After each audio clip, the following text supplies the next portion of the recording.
CBI మాజీ JD Lakshminarayana నిజాయితీ గల అధికారిగా పేరు తెచ్చుకొని ఎంతో మందికి ఆదర్శంగా నిలిచారని వైసీపీ ఎమ్మెల్సీ పర్వతరెడ్డి చంద్రశేఖర్ రెడ్డి తెలిపారు. ఎంత ఎదిగినా ఒదిగుండాలన్న భావన లక్ష్మీనారాయణని చూస్తే అర్థమవుతుందని అన్నారు.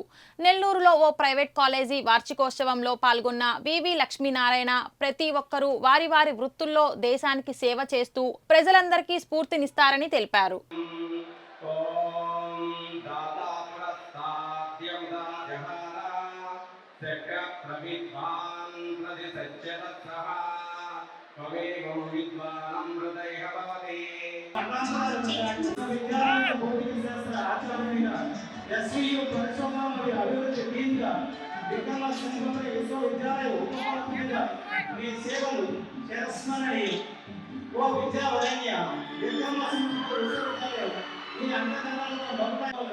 రంగనాథుని దీవెనలతో ఆయన ఆరోగ్యములు వేణుగోపాలను చల్లని చూపులతో కీర్తి మీరు పొందాలని కృషి చేయమని ఆకాంక్షలు.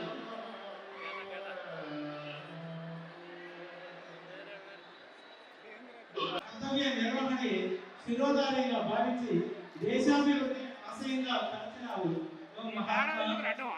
అలా ఛేదించిన లక్ష్యాలు చేరుకున్న గమ్యాలు దీక్షా కక్షతో ఇవే నిదర్శనాలు. ఓ నాయకత్వం అందరిలో ఒకరే అందరై అతనే ఒక సైన్యమై కార్యనిర్వహణలో నిమగ్నమైనాడు. విధి నిర్వహణలో సకాలంగా ఎదిగిన మీ వ్యక్తిత్వం అందరికీ ఆదర్శప్రాయం. ఓ నిరంతర కృషి ఎరుగని సాధనై విజయాలకు వారధులై.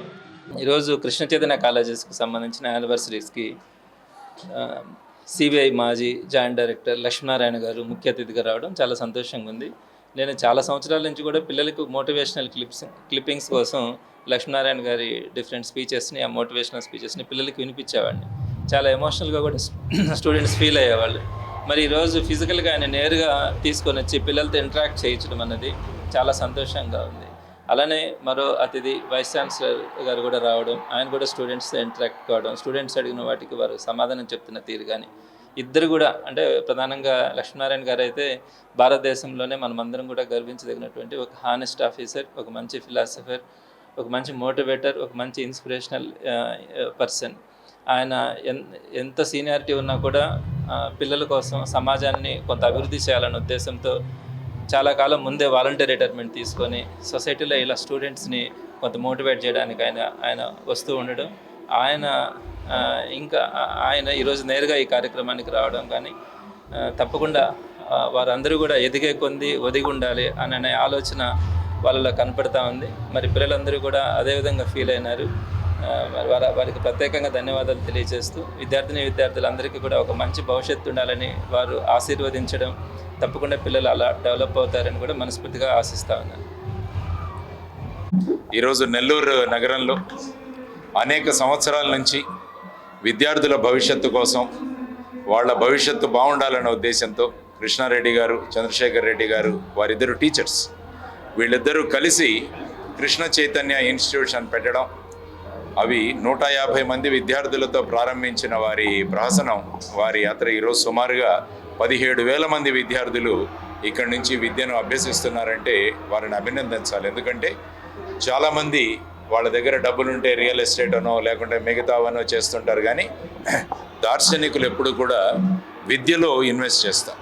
మీరు చరిత్ర తీసుకున్నా కూడా కేఎం మున్షి గారు భారతీయ విద్యాభవన్స్ పెట్టారు, అరబిందో గారు, దయానంద్ గారు, వీరందరూ కూడా విద్య మీద వాళ్ళు ఇన్వెస్ట్ చేశారు. కాబట్టి ఈరోజు దేశం ఈ విధంగా ముందుకు వెళ్ళగలుగుతుంది. కాబట్టి ఆ విధమైన ధోరణిలో, ఆ విధమైన భవిష్యత్తుకి ఏం కావాలన్న విషయాన్ని వారు గమనించి ఈ కృష్ణ చైతన్య ఇన్స్టిట్యూట్స్ పెట్టడం అన్నది నిజంగా చాలా అభినందనీయం.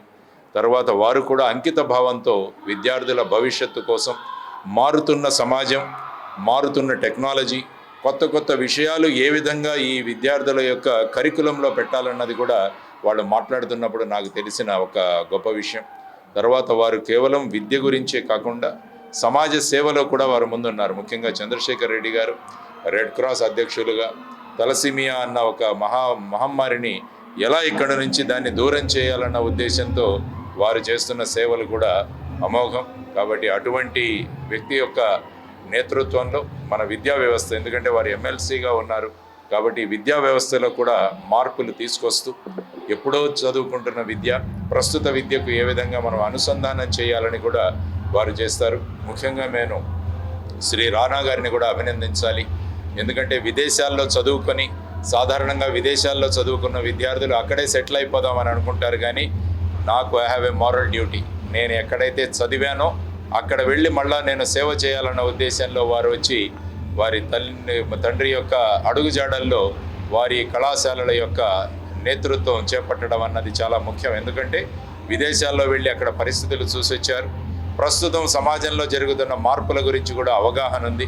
కాబట్టి వీటి రెండు కాంబినేషన్లో వారి ఆధ్వర్యంలో కూడా ఈ కళాశాలలు ఇంకా ముందుకు వెళ్ళాలి అన్నది మనస్ఫూర్తిగా కోరుకుంటున్నాను. కాబట్టి ముఖ్యంగా తల్లిదండ్రులు కూడా మన పిల్లలకి ఏం కావాలి, వారు ఏ విషయంలో వాళ్లకు ఇంట్రెస్ట్ ఉంది, అభిలాష ఉంది, ఇది తెలుసుకొని పక్క వాళ్ళతో కంపేర్ చేయకుండా మనం గనక తల్లిదండ్రులు గనక పిల్లలతో సహకరించగలిగితే వాళ్ళు ఆనందంగా చదువుతారు. ఎప్పుడు కూడా చదువు అన్నది ఆనందంగా చదవాలి, కానీ ఏదో ఒక బరువుగా చదవకూడదు. అది ఎప్పుడు సాధ్యమవుతుందంటే వాళ్ళ మనసుల్లో ఉన్న విషయాలను గనక మనం ప్రోత్సాహం ఇవ్వగలిగితే. చాలామంది తల్లిదండ్రులు మా పిల్లవాళ్ళు ఇంజనీర్లు కావాలి, డాక్టర్లు కావాలి అని అనుకుంటుంటారు, కానీ ఇంకా సమాజంలో చాలా ఫీల్డ్స్ ఉన్నాయి, అనేక రంగాలు ఉన్నాయి. కాబట్టి ఈ రంగాలన్నింటిలో కూడా బ్రహ్మాండంగా ముందుకు వెళ్ళే అవకాశాలు మనకున్నాయి. కాబట్టి మన నెల్లూరు జిల్లా నుంచి గొప్ప గొప్ప వ్యక్తులు వచ్చారు. వారి అందరి యొక్క స్ఫూర్తితో అటు తిక్కన సోమయాజి గారు కావచ్చు, తర్వాత పొట్టి శ్రీరాములు గారు కావచ్చు, కె వరప్రసాద్ రెడ్డి గారు కావచ్చు, జి సతీష్ రెడ్డి గారు కావచ్చు, జీవికే వారు కావచ్చు, లేకుంటే మన కృష్ణయ్య గారు కావచ్చు, బొల్లినేని కృష్ణయ్య గారు, వారు కూడా కిమ్స్ హాస్పిటల్స్ ఇవన్నీ కూడా మొదలుపెట్టారు. కాబట్టి ఈ విధంగా మీరు చూసుకుంటూ పోతుంటే ఎస్పి బాలసుబ్రహ్మణ్యం గారు ఆయన ఇంజనీరింగ్ చేస్తూ కూడా ఆయనకు నచ్చిన కళలో ఆయన ఒక విశిష్టమైన స్థానానికి చేరుకున్నారు. కాబట్టి ఇటువంటి వ్యక్తులు నెల్లూరులో పుట్టి నెల్లూరు యొక్క గౌరవాన్ని వాళ్ళు పెంచారు. కాబట్టి ఇటువంటి వ్యక్తుల యొక్క జీవిత చరిత్రలు ఈ పిల్లవాళ్ళకి చెప్పాలి. ఆ విధంగా వాళ్ళు స్ఫూర్తిని పొంది మేము కూడా ఆ బాటలో నడవాలి అన్న ఒక చైతన్యాన్ని వాళ్ళలో గనక మనం అందించగలిగితే ఒక గొప్ప భారతదేశాన్ని మనం అంతా కలిసి ఏర్పాటు చేద్దామన్న ఈ సంకల్పనతో ఈరోజు ఏర్పాటు చేసిన కార్యక్రమం ముఖ్యంగా విద్యార్థులకు వారికి రాబోయే పరీక్షల్లో వాళ్ళకి అభినందనలు తెలియజేస్తూ కేవలం పరీక్షల్లో మార్కులు తెచ్చుకోవడం మాత్రమే కాదు, సమాజాన్ని అర్థం చేసుకొని ఈ సమాజానికి దేశానికి నేనేం చేయగలనన్న భావనలతో మీరందరూ గనక వచ్చే 3-4 సంవత్సరాలు ఒక తపస్సు చేసే ధోరణిలో గనక మీరు వెళ్ళగలిగితే ఖచ్చితంగా భారతదేశం నెంబర్ 1కి వెళుతుంది. మనం అమెరికాకు వెళ్ళడం కాదు, అమెరికా వాళ్ళు మన ఎంబసీల ముందు నిలబడి భారతదేశ వీసా కావాలని వాళ్ళు చేయాలి. ఆ విధమైన భారతదేశాన్ని మనం అందరం కలిసి చేద్దామన్న సందేశాన్ని ఈరోజు పిల్లలకు ఇవ్వడం జరిగింది. పిల్లలకు 3 లక్ష్యాల గురించి చెప్పాను. ఇప్పుడు కలాం గారు మాకు చెబుతూ ఉండేవాడు, మనల్ని చూసి మన అమ్మా నాన్నలు గర్వపడాలి, మనం చదువుకున్న స్కూల్కి చదువుకున్న కాలేజీకి మనం ముఖ్య అతిథులుగా వెళ్ళాలి, మన సంతకాలు ఆటోగ్రాఫులుగా మార్చుకోవాలన్న ఉద్దేశాలతో పిల్లలు ముందుకు వెళ్ళాలని చెప్పి వారికి చెప్పడం జరిగింది.